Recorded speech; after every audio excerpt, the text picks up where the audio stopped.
Hello दोस्तों, स्वागत है आप सभी का। आज हम लोग क्लास 12th का जो रिफ्रैक्शन चैप्टर चल रहा है उसका थर्ड लेक्चर स्टार्ट करने वाले हैं। तो आज के थर्ड लेक्चर को स्टार्ट करने से पहले प्रीवियस क्लासेस में क्या-क्या हमने कवर किया है उस पे हम लोग एक बार चर्चा कर लेते हैं।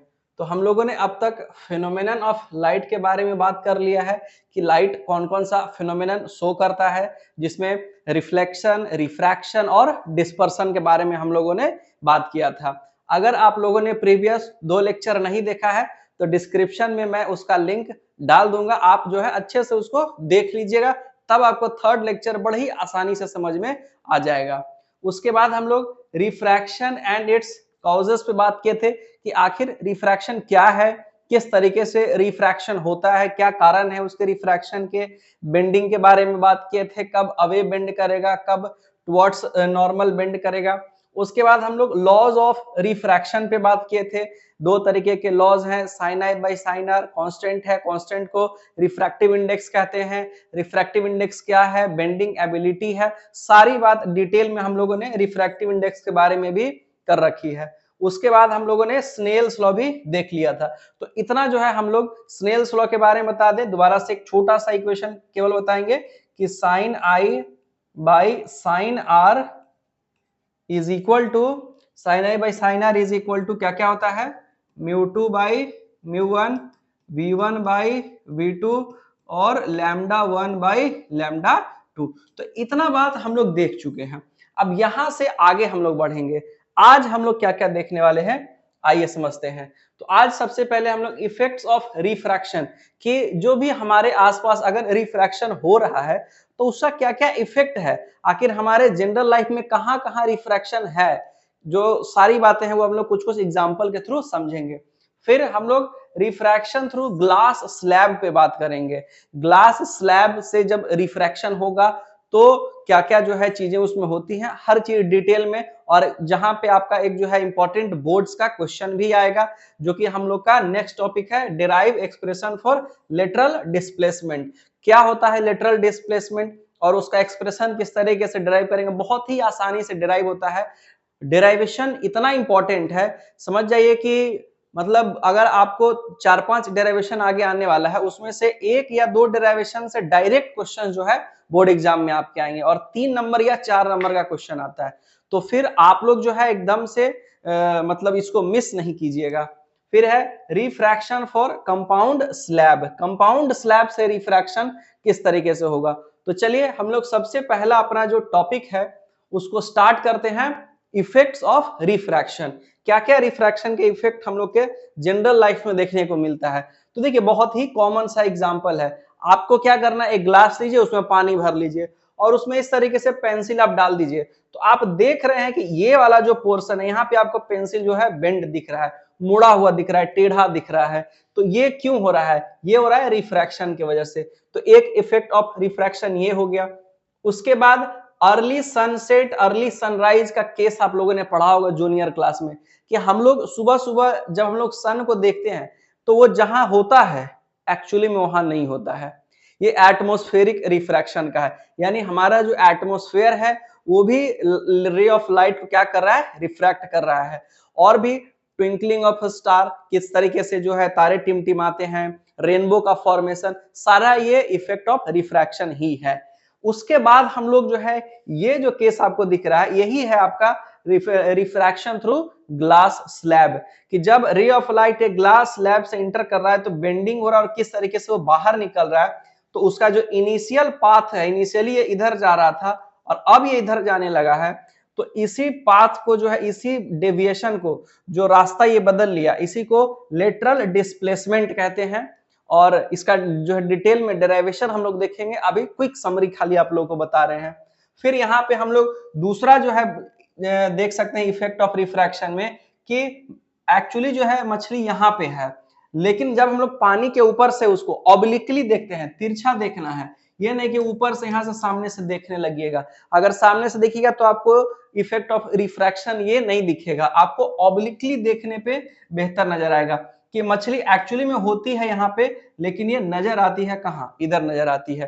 तो ये सारा जो कहानी है इफेक्ट ऑफ रिफ्रैक्शन का है। तो जिसमें हम लोग के लिए जो इंपॉर्टेंट है वो ये वाला पार्ट है, रिफ्रैक्शन थ्रू ग्लास स्लैब। तो हम लोग स्टार्ट करते हैं रिफ्रैक्शन थ्रू ग्लास स्लैब। चलिए, तो हमारा टॉपिक है रिफ्रैक्शन थ्रू ग्लास स्लैब। तो किस तरीके से इसका रे डायग्राम हम लोग को मेनली सीखना है। दो चीज सीखना होता है, एक रे डायग्राम और एक उसका डेराइवेशन।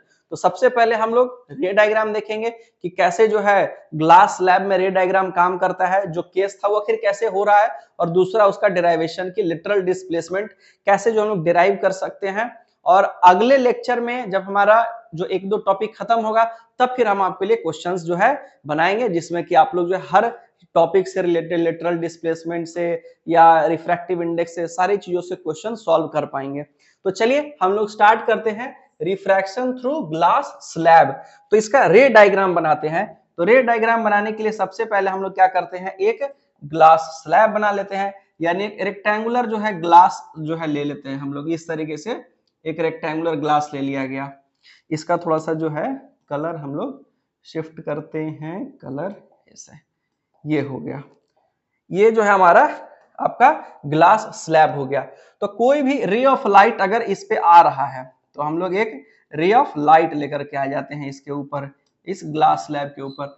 मान के चलिए कि ऐसा कोई रे ऑफ लाइट इधर आया इस पे, तो अब जब रे ऑफ लाइट इस पे पड़ेगा तो नॉर्मल के हिसाब से इसमें बेंडिंग होगा। तो हम लोग यहाँ पे एक नॉर्मल भी ड्रॉ कर लेते हैं। ये हमारा क्या हो गया, नॉर्मल हो गया, सीधा है, थोड़ा सा टिल्ट है, थोड़ा सा इसको सीधा कर लेते हैं। हो गया। चलिए, तो ये हमारा नॉर्मल हो गया। नॉर्मल को थोड़ा सा और दाएं बाएं कीजिए, हाँ एग्जैक्टली हो गया। चलिए, तो नॉर्मल है, ये रे ऑफ लाइट इधर से आ रहा है, कुछ इस तरीके से ऐसे आ रहा है।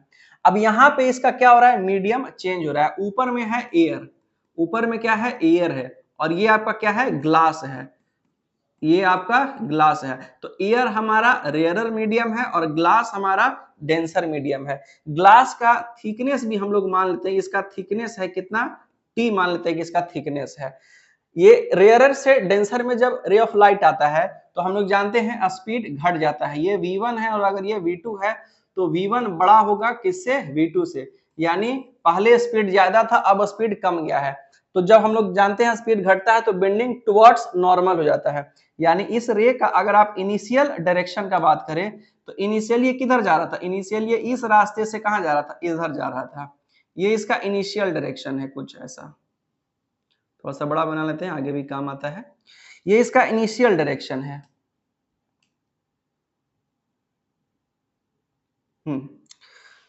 तो रे ऑफ लाइट इनिशियली इधर जा रहा था, लेकिन होगा क्या, बीच में आ गया ग्लास। तो ग्लास तो इसको आगे जाने नहीं देगा, बोलेगा चलो तुम्हारा स्पीड कम कर दिए हैं। तो कम कर दिया तो इसमें हो जाएगा क्या, इसमें आ जाएगा बेंडिंग। बेंडिंग होगा तो कुछ मान के चलिए इतना ये बेंड कर गया, तो रे कुछ इस तरीके से अब पास करेगा। यहाँ पे यहीं से रे जो है कुछ ऐसे पास करेगा, इतना डेविएशन हुआ था, यहां तक आएगा रे, क्योंकि आगे फिर मीडियम चेंज होने वाला है। एयर टू ग्लास, फिर ग्लास टू एयर जाएगा ये रे ऑफ लाइट। यानी नीचे में वापस से आपका क्या होने वाला है, एयर है, जो कि कैसा मीडियम हो जाएगा, रेयरर मीडियम हो जाएगा। तो अब यहाँ पे जो है एक अगर नॉर्मल और हम लोग बना लें, और नॉर्मल बनाएंगे तो उसके हिसाब से हम लोग को जो है बेंडिंग दिखाना होगा। यहाँ पे एक नॉर्मल और ले लिए, ये हो गया एक नॉर्मल और हो गया। अब इसको क्या करना है कि अब यहां पे जो रे ऑफ लाइट है उसका इनिशियल पाथ कुछ इधर है, वो भी हम लोग दिखा लेते हैं इसमें। इसका इनिशियल पाथ जो है वो कुछ ऐसा है, इधर से आ रहा है, कुछ ऐसे ये जा रहा है, इस तरीके से।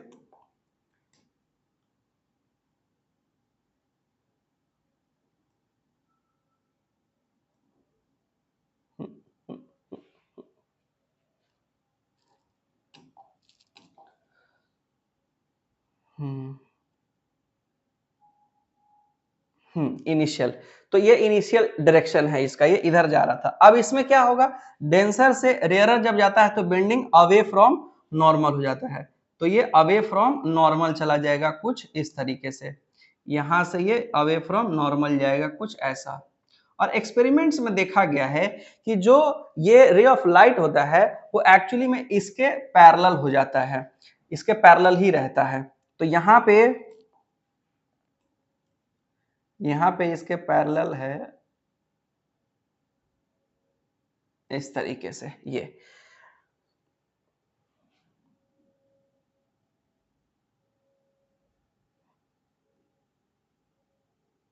आप लोग पेंसिल का यूज कीजिएगा, मेरे पास तो पेंसिल है नहीं। चलिए, तो ये अब पैरेलल जो है मोटा मोटी दिख रहा है। तो रे अब जो है पूरा डायग्राम वापस से हम लोग समझते हैं। रे ऐसे आ रहा था, इसका ये इनिशियल पाथ था, इनिशियली ये इधर ही जा रहा था, लेकिन बीच में मिल गया ग्लास, उसके वजह से हुआ यहाँ बेंडिंग हुआ, तो जो है रेयरर से डेंसर गया था, टुवर्ड्स नॉर्मल बेंड कर गया। फिर यहाँ पे मीडियम चेंज हो रहा था, बाहर गया, denser to rarer, away from normal चला गया। तो जो एंगल्स वगैरह का कहानी हम लोग लिख लेते हैं। ये है हमारा एंगल ऑफ इंसिडेंस, जहां पहली बार रे जो है नॉर्मल के साथ जो एंगल बनाया था। यहां है हमारा एंगल ऑफ रिफ्रैक्शन, ये जो है हमारा एंगल ऑफ डेविएशन है, क्योंकि यही डेविएशन हुआ है। उसके बाद यहाँ पे दूसरा रिफ्रैक्शन हो रहा है, तो उसके लिए यहाँ जो एंगल है वो हम लोग मान लेते हैं कि ये I2 है। और बाहर जो एंगल बना है इमर्जेंट रे इसको कहते हैं। इमर्ज होने का मतलब होता है उभर के बाहर निकलना, तो यहाँ रे जो है बाहर निकल रहा है, तो इसलिए इस रे का नाम क्या रखा जाता है, इमर्जेंट रे नाम रखा जाता है। जैसे incident ray, reflected ray, refracted रे, वैसे ही है इमर्जेंट रे। तो यहाँ जो एंगल बनता है नॉर्मल के साथ में इमर्जेंट रे का, उसको एंगल ऑफ इमर्जेंस कहा जाता है। क्या कहते हैं इसको, एंगल ऑफ इमर्जेंस कहते हैं। तो कहां कहां क्या क्या हुआ, यहाँ एंगल ऑफ इंसिडेंस बना, यहाँ एंगल ऑफ रिफ्रैक्शन बना, यहाँ डेविएशन बना, यहाँ दूसरा इंसिडेंस माना गया, और जो बाहर में रिफ्रैक्शन हुआ उसको इमर्जेंट रे के कारण एंगल ऑफ इमर्जेंस नाम रखा गया। रे का पाथ कुछ ऐसा है, इस तरीके से जा रहा है। और यहाँ पे ये जो पैरेलल हो गया, तो हम लोग जानते हैं कि दो पैरेलल लाइन के बीच का जो डिस्टेंस होता है हर पॉइंट पे क्या होता है, सेम होता है। तो यहां भी जो ये वाला डिस्टेंस होगा हर जगह सेम होगा, और इसी डिस्टेंस को क्या कहा जाता है, लेटरल डिस्प्लेसमेंट कहा जाता है। इसी जो है बीच के दूरी को लेटरल डिस्प्लेसमेंट, कि रे का डिस्प्लेसमेंट हो गया, जा रहा था इधर, जाने लगा इधर से, तो लिटरली डिस्प्लेस कर गया है। तो ये है कहानी रिफ्रैक्शन थ्रू ग्लास स्लैब के लिए, कि रे ऑफ लाइट इस तरीके से काम करता है। अब हम लोग को जो डेराइवेशन है कि रिफ्रैक्शन थ्रू ग्लास स्लैब के लिए जो डेराइवेशन है, वो डेराइवेशन है किस चीज के लिए, इसी लेटरल डिस्प्लेसमेंट के लिए, कि जो डी है उसका वैल्यू क्या होगा, वो किन किन चीजों पे डिपेंड करता है, ये हम लोग कैसे मालूम करेंगे। तो क्वेश्चन दो तरीके से पूछता है। एक तो आपको डायरेक्ट पूछ सकता है कि derive expression for lateral displacement, या आपको पूछ सकता है कि on what factors lateral displacement depends, कि लेटरल डिस्प्लेसमेंट किन किन फैक्टर्स पे डिपेंड करता है। तो दोनों क्वेश्चन का सेम आंसर होगा। दोनों में आप क्या करेंगे, आप ये वाला रे डायग्राम बनाएंगे और फिर लेटरल डिस्प्लेसमेंट का वैल्यू डिराइव करेंगे, और वहां से आप बताएंगे कि किन किन फैक्टर्स पे लेटरल डिस्प्लेसमेंट डिपेंड करता है। तो ये रे डायग्राम जो है हम लोग बना चुके हैं। अब इसके लिए डेराइवेशन जो है हम लोग आगे बढ़ेंगे। तो यहाँ पे कुछ पॉइंट्स का हम लोग नेमिंग कर लेते हैं। यहाँ पे दो राइट एंगल ट्रायंगल का यूज करेंगे, क्योंकि हम लोग अब जो है ट्रिग्नोमेट्री में एंटर करने वाले हैं।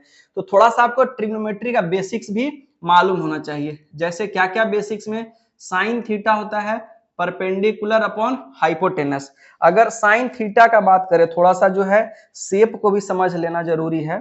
जैसे मान के चलिए कि कोई भी राइट एंगल ट्रायंगल ऐसे है इस तरीके से, और अगर यहां थीटा है, सॉरी,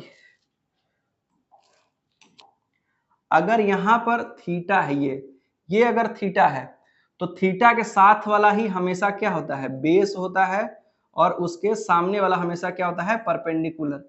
हाइपोटेनस कभी नहीं बदलता है। तो अगर यहाँ थीटा है तो सामने वाला परपेंडिकुलर, थीटा के सामने परपेंडिकुलर बाई हाइपोटेनस। और कॉस थीटा क्या होता है, बी बाई एच, यानी जहां थीटा है वहीं बगल में बी है, और उससे उसको जो है एज से क्या करना है, डिवाइड करना है। तो ये दो चीजों का इस्तेमाल होगा। तो आपको पहले से पता है तो ठीक है, नहीं पता है तो हम बता दिए फिगर के थ्रू कि जहां थीटा वहीं बेस, थीटा के सामने परपेंडिकुलर, जो सबसे लॉन्गेस्ट है वही हमारा क्या होता है, हाइपोटेनस होता है। तो चलिए हम लोग अब लेटरल डिस्प्लेसमेंट डिराइव करते हैं। तो उसके लिए पॉइंट्स का नाम लिख लेते हैं, क्या क्या पॉइंट्स हम लोग के पास है। तो यहाँ जो इंटरसेक्शन हो रहा है उसको हम लोग पॉइंट ए नाम दे देते हैं, और यहाँ जो इंटरसेक्शन हो रहा है इसको हम लोग पॉइंट बी नाम दे देते हैं। फिर हम लोग को क्या करना है, दो राइट एंगल ट्रायंगल ढूंढना है, क्योंकि ट्रिग्नोमेट्री हमेशा राइट एंगल ट्रायंगल में ही काम करता है। तो एक राइट एंगल ट्रायंगल यहाँ पे है, तो इसका भी नाम हम लोग दे देते हैं सी। इस पॉइंट का, ये जो जहां पे नॉर्मल जो है इंटरसेक्ट कर रहा है ग्लास स्लैब को, और एक परपेंडिकुलर हम लोग अपने से बना लेते हैं, जो थिकनेस है मतलब जो लेटरल डिस्प्लेसमेंट है उसके लिए। तो जो हर जगह पे बराबर होता है तो हम लोग यहाँ पे ड्रॉ कर लेते हैं परपेंडिकुलर, और यही हमारा डी भी होगा, क्योंकि हर जगह पे डी क्या होता है, बराबर होता है। तो इस पॉइंट का नाम बी है, ए बी सी हो गया, तो यहाँ का नाम हम लोग दे देते हैं डी। दो राइट एंगल ट्रायंगल आप लोगों को दिख रहा होगा, कौन कौन सा, आइए दिखाते हैं। एक राइट एंगल ट्रायंगल आप लोग का ए बी डी कुछ ऐसे दिख रहा है फिगर इसका, इस तरीके से। यहां 90 डिग्री बना है और यहां पे बना है डेल्टा। तो जहां डेल्टा है, बताए थे कि उसके साथ वाला क्या होगा, बेस होगा। तो बेस हो गया ये, परपेंडिकुलर होगा इसके लिए ये, और हाइपोटेनस तो हमेशा 90 डिग्री के सामने वाला ही होता है। जो 90 डिग्री के सामने है लॉन्गेस्ट साइड, वही हाइपोटेनस है। तो हमारा नेमिंग के हिसाब से कौन कौन हो जाएगा, ए बी और डी। ये आपका रफ वर्क है, जब डेरिवेशन आप लोग लिखेंगे नोट्स कॉपी में तो ये नहीं लिखेंगे, समझाने के लिए है। और दूसरा राइट एंगल ट्रायंगल हमारा है ए सी बी या ए बी सी कह लीजिए। ये तो साफ सुथरा एकदम दिख रहा है, इसमें कहीं से कोई समस्या नहीं होनी चाहिए। तो यहां अगर हम लोग साइन थीटा का यूज करेंगे, साइन डेल्टा का यूज करेंगे, तो डेल्टा के सामने परपेंडिकुलर यानी क्या आ जाएगा, बी डी बाई एच हमारा कौन काम करेगा, ए डी, एच का काम करेगा ए डी। और अगर इसके केस में हम लोग जो है यूज करेंगे कॉस थीटा, यहाँ पे आर वाला वैल्यू यूज किया जाता है। ये सब जो है रफ वर्क बता रहे हैं, ताकि अगला जो है डेरिवेशन जब हम करें तो डायरेक्ट सारा काम कर ले। कॉस आर जब हम लोग यूज करेंगे तो उसके लिए हमारा जो है बी बाई एच होगा। तो अगर आर यहाँ है तो बी हमारा ये जो थिकनेस है ए सी, ये थिकनेस भी है इस ग्लास स्लैब का, ये ले लेंगे, और थिकनेस हमारा ए सी बाई हाइपोटेनस, इसके लिए भी हमारा ए बी हो जाएगा, ए बी। ये हाइपोटेनस गड़बड़ हो गया क्या, हाइपोटेनस ए बी था, ए डी नहीं होगा, ए बी हो जाएगा, ये हो जाएगा हाइपोटेनस बी डी और ए बी, बी डी नहीं होगा, B D by A D लिख दिए थे, ए डी हाइपोटेनस नहीं है आपका, बेस है, ए बी है हाइपोटेनस, ये रहा दिखा दिए। तो चलिए हमारा डायग्राम जो है क्लियर है। अब हम लोग बढ़ते हैं डेरिवेशन में, इसको हम लोग जो है नेक्स्ट स्लाइड की तरफ ले चलते हैं। तो हम लोग को क्या क्या करना है, हम लोग को थोड़ा सा ज्योमेट्री का यूज करना है, और थोड़ा सा जो है मतलब इस रे डायग्राम का यूज करना है। तो कैसे कैसे जो है हम लोग यूज करेंगे, तो देखिए सबसे पहले हम लोग जो है ट्रायंगल का सिलेक्शन कर लेंगे। कौन सा triangle, in triangle A D B हम लोग ले लेंगे। डिराइव कर रहे हैं हम लोग फॉर्मूला आपके लेटरल डिस्प्लेसमेंट के लिए, तो लिखेंगे in triangle A B D, A B D triangle में, ए बी डी ट्रायंगल है हमारा, ए बी डी। तो ए बी डी ट्रायंगल में sine theta equal to P by H होता है। तो डेल्टा है यहाँ पे, तो साइन डेल्टा इक्वल टू क्या हो जाएगा, A B sorry B D by A B, यही बात हम लोग लिख लेंगे। In triangle A B D हम लोग जानते हैं कि साइन थीटा इक्वल टू होता है परपेंडिकुलर अपॉन हाइपोटेनस। तो यहाँ जो साइन डेल्टा है वो क्या हो जाएगा हमारा, sine delta B D by A B, तो लिख लेंगे B D by A B, B D by A B. और जो बी डी है वो क्या है हमारा, जो बी डी है यही हमारा थिकनेस है। तो बी डी की जगह पे हम लोग क्या लिख सकते हैं, थिकनेस सॉरी लेटरल डिस्प्लेसमेंट है, तो लेटरल डिस्प्लेसमेंट लिख सकते हैं। Sine delta equal to lateral displacement by A B. इसको हम लोग इक्वेशन 1 मान लेते हैं। अब हम लोग चलते हैं अपने दूसरे ट्रायंगल में। दूसरा ट्रायंगल हमारा क्या था? ए बी सी ट्रायंगल था दूसरा हमारा। इसमें हम लोग एंगल आर यूज करेंगे। In triangle A B C cos theta equal to हम लोग जानते हैं बी बाई एच होता है। तो cos R is equal to जो हमारा बी है, यहाँ पे आर जहां है वही बेस है, तो यानी ए सी हमारा बेस है और ए बी हाइपोटेनस है, तो A C by A B लिखेंगे। Cos R equal to A C by A B लिख देंगे। तो कॉस आर इक्वल टू और क्या लिख सकते हैं? तो कॉस आर जो है, ए सी जो है हमारा वो क्या है? यही थिकनेस है, यही थिकनेस है ग्लास स्लैब का। जो ए बी है वही हमारा थिकनेस है, तो ए बी की जगह पे हम लोग टी लिख सकते हैं, ए सी की जगह पे टी बाई ए बी हो गया। ये हमारा सेकेंड इक्वेशन हो गया। अब देखिए हम लोग को डी भी मिल गया, टी भी मिल गया, सारी चीजें मिल गई हैं, तो हम लोग क्या करेंगे? दोनों में ए बी कॉमन है। अब यही जो है इक्वेशन को आपके लिए आंसर कन्वर्ट करके देगा। ए बी दोनों में कॉमन है, तो ए बी को हम लोग जो है सेपरेट कर लेंगे। तो ए बी को क्रॉस करके अगर इधर लाते हैं तो डी बाई साइन डेल्टा हो जाता है, और यहां अगर ए बी को क्रॉस करके लाते हैं तो ये टी बाई कॉस आर हो जाता है। तो हम लोग इक्वेशन 1 और 2 का थोड़ा सा जगह बदल देंगे। इक्वेशन 1 और 2 का हम लोग जो है, हम लोग इसको मान लेंगे इक्वेशन 1 और इसको मान लेंगे इक्वेशन 2। अब दोनों जो है, दोनों का अगर आप LHS ध्यान दीजिए तो ए बी है, तो LHS अगर इक्वल है तो RHS भी क्या होगा? आपस में इक्वल होगा। ये सब हम लोग बहुत बेसिक मैथ्स है, तो क्या लिख सकते हैं? From equation 1 and equation 2, equation 1 और इक्वेशन 2 से d by sine delta equal to T by cos R, d upon sine delta equal to T by cos R. हम लोग को डिस्प्लेसमेंट निकालना है, लेटरल डिस्प्लेसमेंट, तो साइन डेल्टा का sine उधर चेंज करके भेज दीजिए साइड, तो T by cos R equal to sine, sorry equal to नहीं, यहां पे होगा इनटू हो जाएगा, इनटू साइन डेल्टा। ये हो गया साइन डेल्टा के लिए। डेल्टा को हम लोग को बदलना होगा, क्योंकि डेल्टा हमारे क्वेश्चन का पार्ट नहीं रहेगा। हम लोग का पार्ट होता है इंसिडेंस और रिफ्रैक्शन। तो देखिए यहाँ पे छोटा सा ज्योमेट्री हम लोग यूज करेंगे। वर्टिकली अपोजिट एंगल आप लोग पढ़े होंगे, अगर दो लाइन इंटरसेक्ट करता है तो कोना कोनी वाला एंगल बराबर होता है। तो यहाँ देखिए दो लाइन, एक लाइन ये वाला है सीधा इधर जा रहा था, और एक लाइन ये वाला है, तो इसके बीच में एक तरफ एंगल आई बन रहा है और दूसरे तरफ आर प्लस डेल्टा बन रहा है। तो आई बराबर आर प्लस डेल्टा हम लोग लिख सकते हैं। इसको इक्वेशन 3 मान लेते हैं, और हम लोग नाउ करके लिख लेंगे आई बराबर आर प्लस डेल्टा। तो डेल्टा बराबर क्या हो जाएगा? आई माइनस आर लिख सकते हैं। ये हमारा इक्वेशन 4 हो गया, और इसी को हम लोग यहाँ पुट कर देंगे। तो डी बराबर हो गया T upon cos R into sine I minus R. ये हो गया हमारा डिस्प्लेसमेंट, लेटरल डिस्प्लेसमेंट के लिए एक्सप्रेशन। अब इस एक्सप्रेशन में क्या क्या है? तो इस एक्सप्रेशन में एंगल ऑफ इंसिडेंस है, इस एक्सप्रेशन में एंगल ऑफ रिफ्रैक्शन है, और यहाँ थिकनेस है। तो इन्हीं तीन फैक्टर्स पे आपका लेटरल डिस्प्लेसमेंट डिपेंड करता है।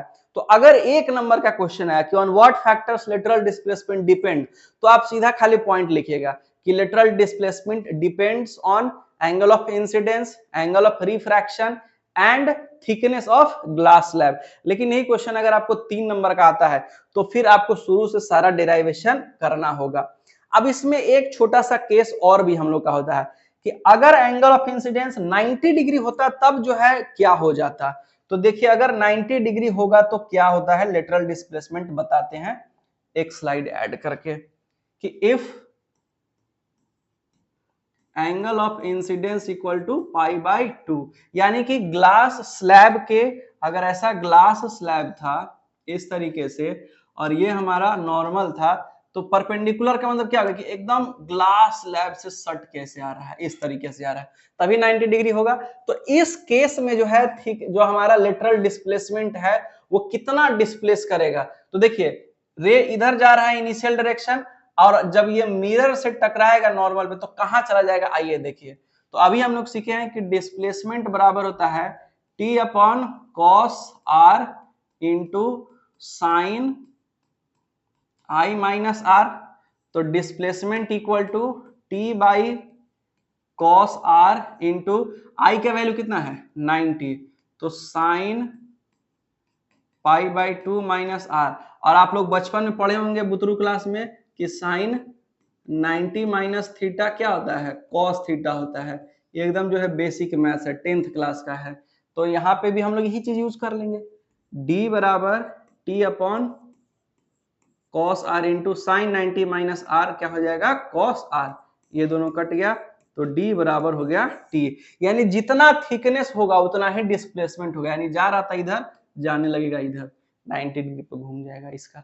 तो ये हो जाता है इस तरीके से आपका थिकनेस का कहानी, मतलब डिस्प्लेसमेंट का कहानी, कि जितना थिकनेस होगा उतना ही डिस्प्लेसमेंट हो जाएगा रे ऑफ लाइट के इनिशियल और फाइनल पाथ में।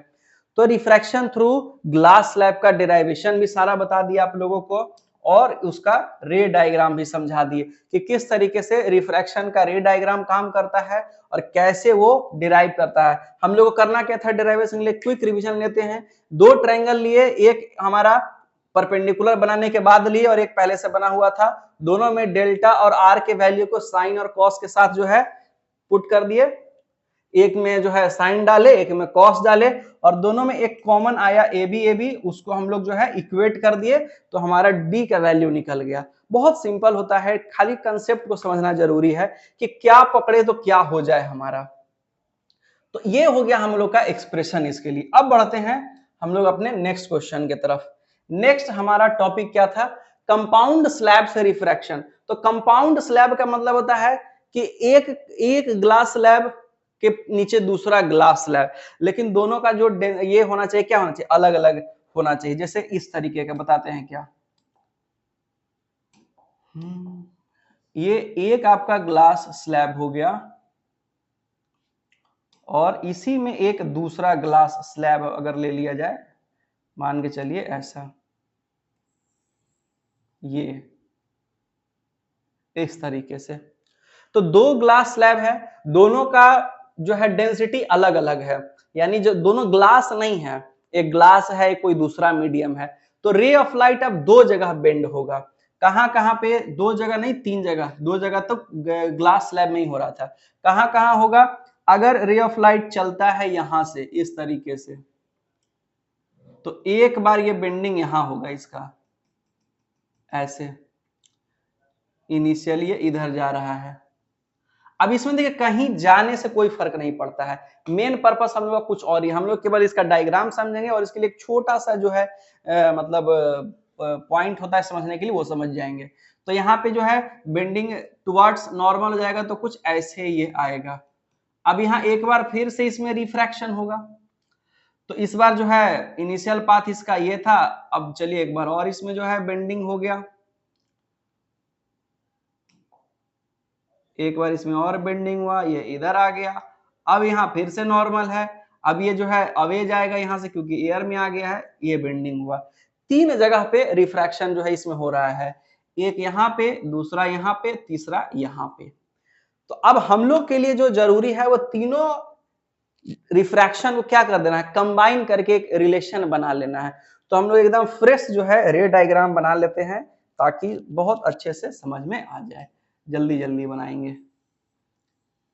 चलिए ये हो गया, तो हम लोग लाइन ले लेते हैं एक रे का, मान के चलिए एक रे जो है ऐसे आ रहा था इस तरीके से, ऐसा रास्ते में उसको मिल गया नॉर्मल, एक नॉर्मल यहां मिला,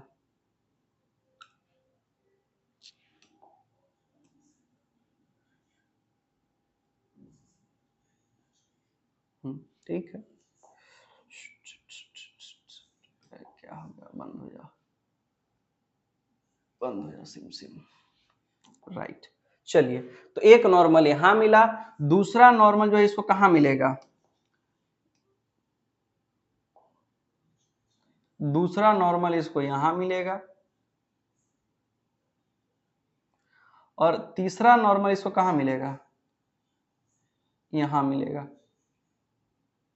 तीन जगह इसको नॉर्मल मिला, तीन जगह रिफ्रैक्शन जो है होगा, ओ गड़बड़ हो गया, पहले रे ऑफ लाइट बेंड करता तब तो नॉर्मल आता, बैक बैक बैक बैक। चलिए कोई बात नहीं, आइए रे ऑफ लाइट को पहले बेंड कराते हैं, यहां से ये जा रहा था तो अब इसमें बेंडिंग हुआ, यहाँ पे कुछ ऐसे इस तरीके से इधर आ गया ये। अब यहाँ पे इसको नॉर्मल मिलेगा, मिल जाओ नॉर्मल, क्लोन आ जाओ इधर, ये यहाँ मिल गया इसको नॉर्मल। फिर जो है ये अपना इनिशियल पाथ छोड़ करके इसमें क्या होगा, रिफ्रैक्शन होगा, तो फिर से जो है एक रिफ्रैक्टेड रे हम लोग बना लेते हैं यहाँ पे, मान के चलिए कि इसमें रिफ्रैक्शन हुआ कुछ ऐसे,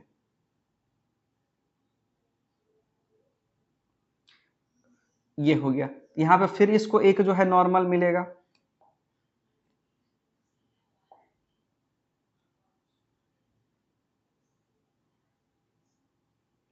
और अब जो है फाइनली ये बाहर निकलेगा तो अवे फ्रॉम नॉर्मल चला जाएगा।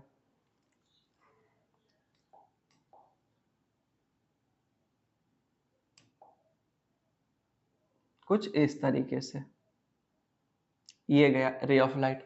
तो इतना सारा जो है बेंडिंग हो रहा है, कहां कहां बेंडिंग हुआ, एक रिफ्रैक्शन यहां हुआ, दूसरा रिफ्रैक्शन यहां हुआ, और तीसरा रिफ्रैक्शन यहां, 3 पॉइंट पे रिफ्रैक्शन हो रहा है। यहां जो एंगल ऑफ इंसिडेंस है वो मान के चलिए कि आई है, और यहां जो एंगल ऑफ रिफ्रैक्शन है, ये रिफ्रैक्टेड रे है, ये आर है।